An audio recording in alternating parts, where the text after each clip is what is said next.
शुरू करें। चलिए, देखिए सभी हमारे पत्रकार भाई, आज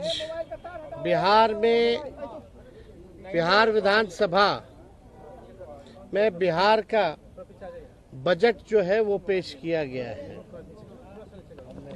और ये सरकारी पन्नों पर झूठ और जुमलों की स्याही से लिखा हुआ भाषण जो है माननीय उप मुख्यमंत्री सम्राट चौधरी जी ने पढ़ा है, मगर इससे जमीनी सच्चाई कुछ और है, वास्तविकता कुछ और है।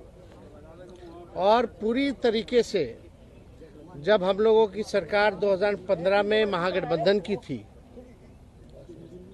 उस जमाने से ही ये बात, पुरानी बातें दोहराई गई हैं। हर ब्लॉक में स्टेडियम बनेगा। शायद इनको स्टेडियम की परिभाषा समझ में नहीं आती है। आज तक 10 सालों में या इतने सालों में आज तक जो है किसी भी प्रखंड में ढंग का स्टेडियम आज तक नहीं बना है। वही पुरानी बातें जो 5 घंटों में जो है पटना पहुंचेंगे, 4 घंटों में पहुंचेंगे, लेकिन स्थिति क्या है, पुल पुलिया टूटता रहता है, भ्रष्टाचार का भेंट चढ़ता रहता है। एक पुल, मेगा जो पुल जो बन रहा है वो एक बार नहीं 3-3 बार टूटता है, फिर भी किसी पे कार्रवाई नहीं होती है। हम लोगों को बिहार की चिंता है और इन लोगों को सरकार बचाने की चिंता है। हम लोगों को लगा कि इस आखिरी बजट में जो इस मौजूदा सरकार, जो एनडीए की सरकार है नीतीश कुमार जी के नेतृत्व में, ये इन लोगों का आखिरी बजट है। अब ये लोग दोबारा सत्ता में आने वाले लोग नहीं हैं। आखिरी बजट में हम लोगों ने कल मांग भी की थी कि 200 यूनिट फ्री में बिजली किया जाए, किसानों का जो ऋण है वो माफ़ किया जाए, उनको फ्री में बिजली उपलब्ध कराया जाए।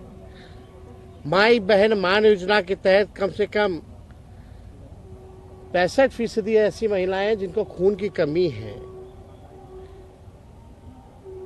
बिहार प्रदेश में सबसे ज़्यादा बौनेपन के शिकार जो होते हैं बच्चे हो रहे हैं पूरे देश में।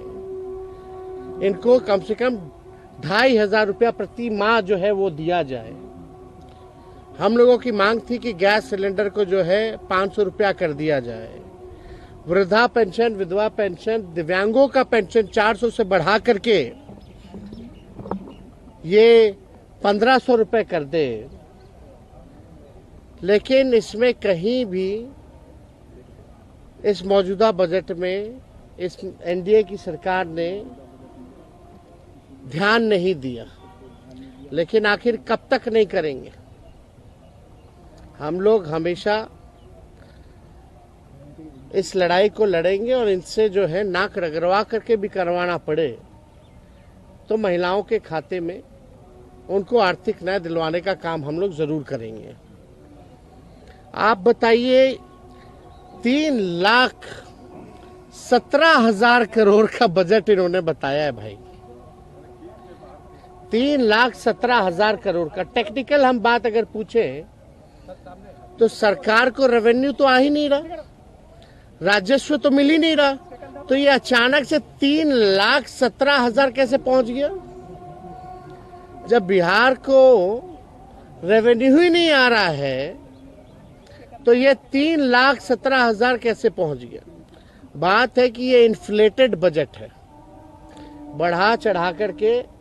अगर बोलना ही था तो 3 लाख क्या, ये लोग 5 लाख बोल देते हैं, 5 लाख करोड़ करेंगे। तो इसका कोई मतलब नहीं है। पिछले बार भी जो बजट में इन लोगों ने घोषणा किया था, कौन सा काम जो है इन लोगों ने पूरा करने का काम किया है? पूरी तरीके से जो है धरातल पे कुछ नहीं नजर आ रहा। 7 निश्चय की बात करते थे, 7 निश्चय का बताओ कौन सा योजना सफल है? 7 निश्चय 2 की बात करते थे, बताओ 7 निश्चय 2 की योजना कौन सी सफल है? कोई तो योजना सफल नहीं हो पा रहा। ये पूरी तरीके से बिहार के हित में ये बजट है ही नहीं। ये केवल कागजों पर जो है ये बजट जो है केवल रह जाएगा, जैसा कि हम लोगों ने पूर्व में भी देखा है। केंद्र सरकार ने धोखा दिया, बिहार के साथ सौतेला व्यवहार किया है। आप बताइए, बिहार में साक्षरता को बेहतर करेंगे कैसे, इस पे बजट में कोई प्रावधान नहीं है, बल्कि बिहार साक्षरता के मामले में सबसे फिसड्डी राज्य है। प्रति व्यक्ति आय बिहार सबसे पीछे है पूरे देश में। प्रति व्यक्ति निवेश बिहार जो है सबसे पीछे है। किसानों की आय में सबसे पीछे है। सबसे ज्यादा पलायन बिहार में है।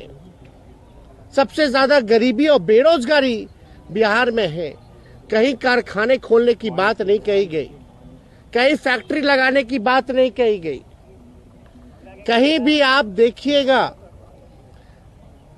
नौकरी, रोजगार कैसे नौजवानों को उपलब्ध कराएंगे, इसकी बात नहीं की गई। कैसे पेपर लीक रोकेंगे, इसकी बात कहीं नहीं कही गई। पूरी तरीके से लॉ एंड ऑर्डर के बारे में कोई चर्चा नहीं, बल्कि अपराधी जो हैं आजकल प्रशासन के लोग जो है वो असुरक्षित महसूस कर रहे हैं। पुलिस कर्मियों को जो है मारा जा रहा है, कभी कौन माफिया मार दे रहा, सर फोड़ दे रहा, कभी गोली चला दे रहा। पुलिस का मॉडर्नाइजेशन कैसे हो, इसके बारे में कोई चर्चा इस बजट में नहीं है। पलायन को हम कैसे रोकेंगे, इसके बारे में कोई चर्चा नहीं। बंद चीनी मिल हो, जूट मिल हो, इसको कैसे खुलवाएंगे, इसके बारे में कोई चर्चा नहीं है। दिव्यांग भाइयों के बारे में कोई चर्चा नहीं है। महिलाओं को आर्थिक न्याय देने के बारे में कोई चर्चा नहीं है। ये हवाई फल्ला चीज चलाएंगे, फल्ला चीज चलाएंगे।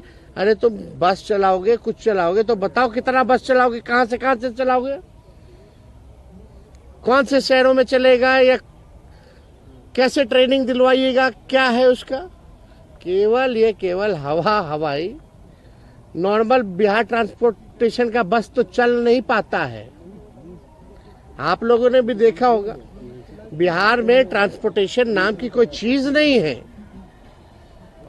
और फलना बातें जो है कही जा रही है। गरीबी, बेरोजगारी, पलायन, महंगाई, मिडिल क्लास फैमिली हो या गरीब परिवार हो, महंगाई से सब लोग अफेक्टेड है, लेकिन महंगाई के बारे में कोई चर्चा नहीं की गई। यह पूरी तरीके से बेकार का बजट है, बिहार के हित में नहीं है। और इन लोगों को कोई बिहार कैसे अव्वल राज्यों में आए, बिहार के लोगों की तरक्की कैसे हो, इन लोगों को कोई चिंता नहीं है।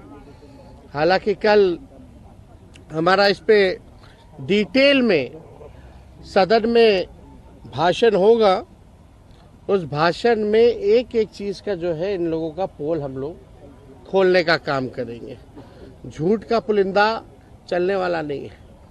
हम तो अपेक्षा किए थे जरा बता देते कि गुजरात को क्या क्या मिला, भारत सरकार में क्या क्या गुजरात को दिया और क्या क्या बिहार को दिया, इसके बारे में भी चर्चा करनी चाहिए थी। बताना चाहिए था कि बिहार को केंद्र सरकार ने कितना दिया और गुजरात को कितना दिया। तो इसके बारे में कोई चर्चा नहीं।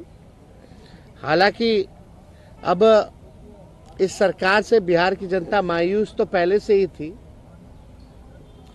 और इस बजट के बाद ना उम्मीद और इस सरकार से विश्वास जो है लोगों का उठ चुका है।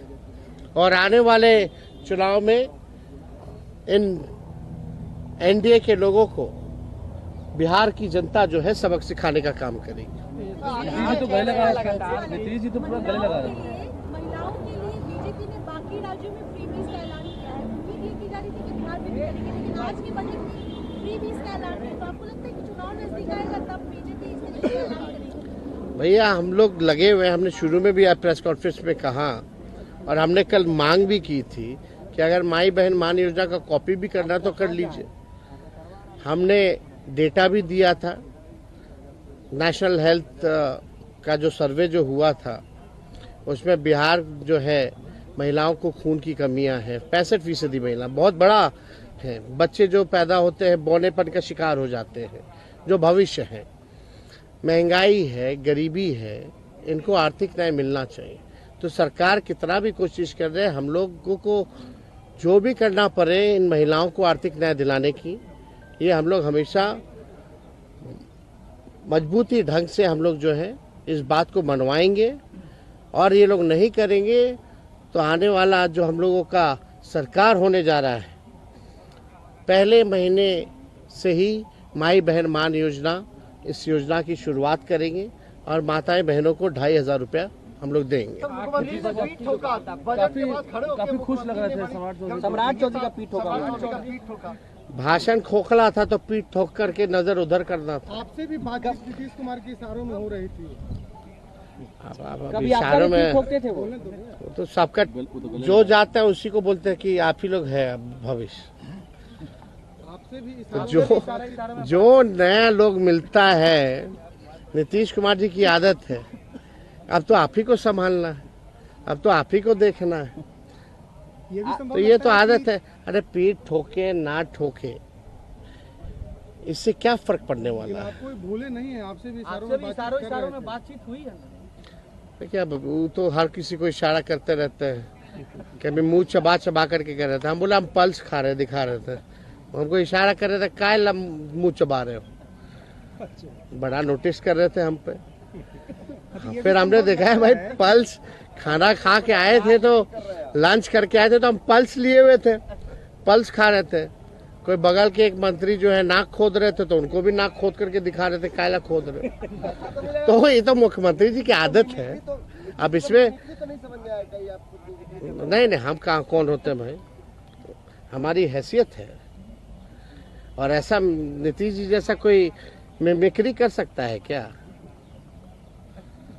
कोई नहीं कर सकता। अच्छा, ये संभव आपको लगता है कि चुनाव के कुछ महीने पहले फ्री बीज की कुछ घोषणा हो जाए, जो आज नहीं हुई है?